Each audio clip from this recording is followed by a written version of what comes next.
ఈరోజు టమాటా పచ్చడి చేస్తున్నాను. దానికోసం ఒక స్పూన్ ఆయిల్ యూస్ చేస్తున్నా. ఆయిల్ కాగిన తర్వాత పచ్చిమిరపకాయలు వేస్తున్నాను.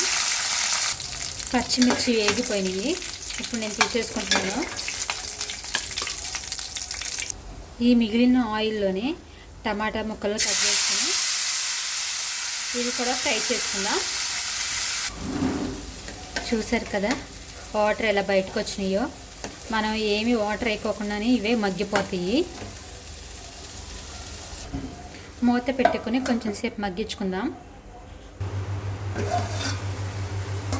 చూసారు కదా టమాటాలు కూడా మగ్గిపోయినాయి. ఇక మనం గ్యాస్ ఆఫ్ చేసేసుకుందాము. మిక్సీ జార్లో మనం వేపుకున్న పచ్చిమిరపకాయలు, వెల్లుల్లిపాయ రెబ్బలు,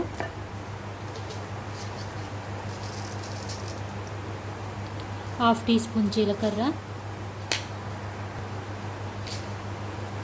రుచికి సరిపడిన సాల్ట్ వేసుకుని ఫస్ట్ ఇవి మిక్సీ పట్టుకుందాం. ఇవి మిక్సీ పట్టేసుకున్న తర్వాత మనం టమాటాలు కూడా వేసేసుకుందాము.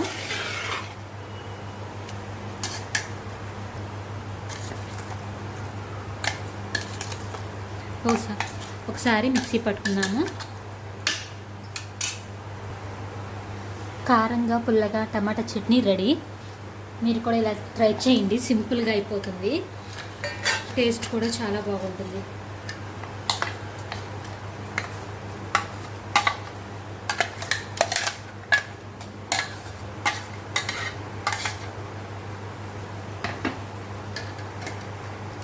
టమాటా పచ్చిమిర్చి పచ్చడి రెడీ.